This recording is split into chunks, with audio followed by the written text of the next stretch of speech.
Live from downtown Detroit, home of WDIV and Click on Detroit, Local 4 News at 5 starts now.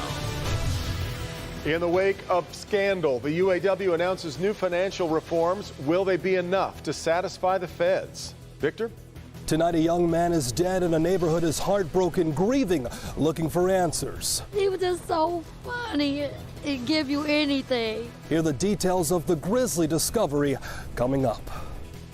All right, Victor, and a doorbell camera captures the impact between a man on a bicycle and the driver who never saw him.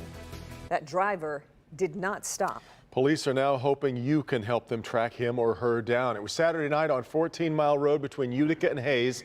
Jason Colthorpe here with more of this video that is very tough to watch, Jason. And even tougher to listen to, guys. That's because the car in question was going about 45 miles an hour when it slammed into this 48-year-old man on his bike.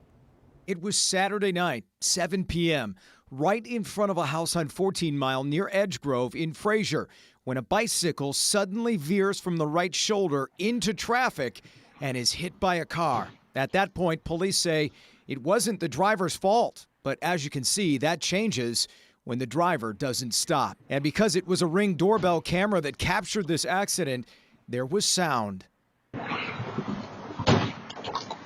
And as difficult as that is to hear, it helps police draw some conclusions. He saw him at the last minute because you can hear the braking, you can hear the squealing of the tires, you can hear the impact. It was a pretty significant impact. Police also believe the driver knew exactly what they'd hit, a person. And this vehicle just kept going. He didn't stop, left him in the street like he hit an animal. Several other cars did stop, and you can see neighbors rushing out to help the 48-year-old man from Fraser, who was badly hurt with a broken hip and femur. When something like this happens, you have to stop. It's another human being that you just struck. You have to stop and do what you can to help that person. The victim in this case underwent surgery on his hip and his femur, that's his thigh bone, very serious midsection injuries, and police say he's got a ways to go before he makes a full recovery.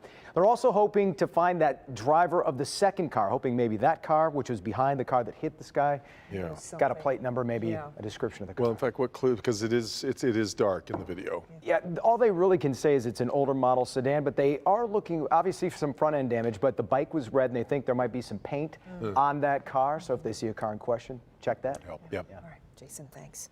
An emotional scene on Detroit's east side this morning. Neighbors gathered to comfort each other after the body of a young man was found outside a home. The discovery made on Waltham Street near State Fair in Goulburn. Victor Williams spoke to people who knew the victim and are feeling a deep sense of loss. Well, police continue to investigate the death of a young man that was found right here on Detroit's east side, but the neighborhood can't help but grieve the life of this young man that they say was taken way too soon. He was just so funny. He'd give you anything. Anything. The mother of the 26-year-old whose body was found in the back of a home on Waltham Street couldn't help but break down following the moments her son was shot and killed Monday morning. I just seen him last night. He told me, Mama, I know you mad at me. Unfortunately, that would be the last time that she ever saw the young man alive. We live in Warren, and he left, and that was it. I was expecting him to come back. Several people living in the area could also be seen with heavy emotions learning about the young man's untimely death. So far, police haven't charged anyone with this young man's murder. However, a woman was placed in the back of a police car for her own protection after an argument happened among the crowd of loved ones. He was just the average kid, you know. He wasn't the greatest. He wasn't the greatest, but he was nice and he did what he had to do. And to make matters worse in this situation, we're told that this young man leaves behind children, so it's really going to be rough for the family all around.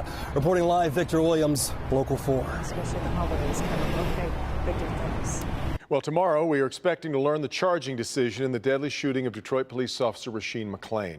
Wayne County Prosecutor's Office has scheduled a news conference for tomorrow morning where they will announce a decision on charges for the suspect. McClain was killed last month while responding to a home invasion call on Detroit's west side. Officer Philippe Badambisi was also injured in the shooting. Now to a Local 4 News update. The man accused of shooting 2 Monroe police officers has died. Police say the suspect, Simba Lyon, died this past weekend. Last month, Lyon was allegedly involved in the shooting where Monroe officers fired back, hitting him. Lyon was originally listed in critical condition, then downgraded to stable.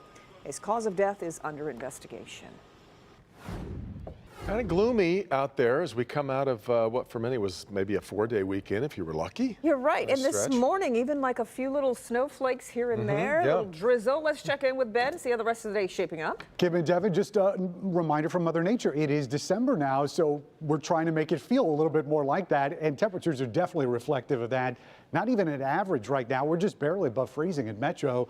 Below that in the west zone and hanging on to 34 here on the east side. Comparing this to what we saw yesterday at this time, it's about 10 degrees below average, at least here in the Metro zone and south of 8 Miles. So it's a noticeable change from Sunday afternoon. The big change, though, is how the week is going to unfold. Last week, we had several wet, warm systems that gave us plenty of precipitation.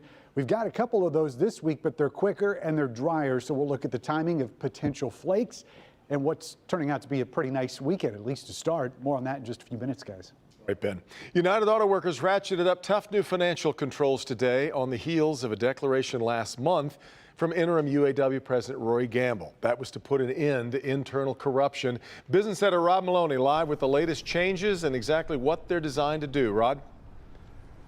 Well, Devin, there's so much at play here, and the executive board, the international executive board, is going to have a busy week because they've got to elect a new president, or at least the president they already have, but it has to be formalized. They're also going to be looking at the FCA UAW national contract that they got over the weekend, and now say yes or no to another round of financial strictures that the union needs to put on itself as a way to try and keep the feds at bay. Last month, UAW interim president Rory Gamble made it clear. We got to get the ship back on track. Today, he rolled out a second wave of tough financial controls. First, he's increasing auditor staffing in the union, all with extra education. The union hired the well-known Deloitte auditing firm to perform internal comprehensive controls audits on the entire union.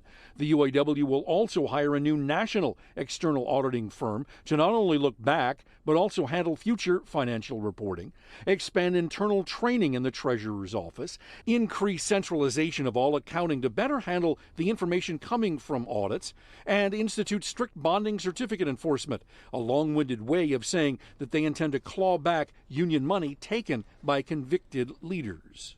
Dues money is sacred, and we all take an oath to protect that. Yet, while this sounds tougher than tough, Wayne State University business professor Marek Masters is not impressed. I think it's an important step in the right direction, but to be quite blunt about it, I think it's too little too late. He believes the rank and file are left to wonder why this didn't happen sooner. I think there's a good likelihood that the feds will want to step in. I mean, this is a major admission of widespread culpability if they're willing to subject themselves to this kind of scrutiny. Now, the U.S. Attorney, Matthew Schneider, did a media interview where he essentially said just that they're looking seriously at moving in on the UAW. And just this afternoon, the UAW put out a statement saying that the UAW is doing its very best to cooperate with the federal government, and as they are willing to do so going into the future. Back to you. Rod, I imagine Schneider is giving the UAW some fair guidance of what he wants to see happen. Well, yes, it's a situation where he obviously believes that there is a need for a cultural change in the UAW. And if, in fact, they're going to have the feds move in, that would mean that they would probably broom most everybody that's in leadership right now as a way to make this all go away. And the UAW is protesting any notion that that is necessary. They feel that they've done a considerable amount to try and placate the federal government. So we'll have to wait and see. Yeah. All right, Rod. Across Michigan tonight, a shooting in Kalamazoo County leaves 3 sheriff's deputies injured and a homeowner dead. Police responded to a home invasion call in Comstock Township. When officers got there, they heard gunshots inside the home. As they moved in, 3 deputies were shot by the intruder. Police say their suspect shot and killed the homeowner before opening fire on them. That man is in custody. We're told all the officers injured will be okay. Just great. Still ahead, the U.S. Supreme Court agrees to take on an issue it hasn't considered in nearly a decade, how it could impact gun rights, ahead at 5:30. Plus, the prescription drugs some people need but can't get because no one's willing to make them. Here's Hank. Hi, Kimberly. It is Cyber Monday, and soon packages like these will be placed on doorsteps all over Metro Detroit. We're going to show you what you can do to help keep the thieves away. Important information coming up in my Help Me Hank report.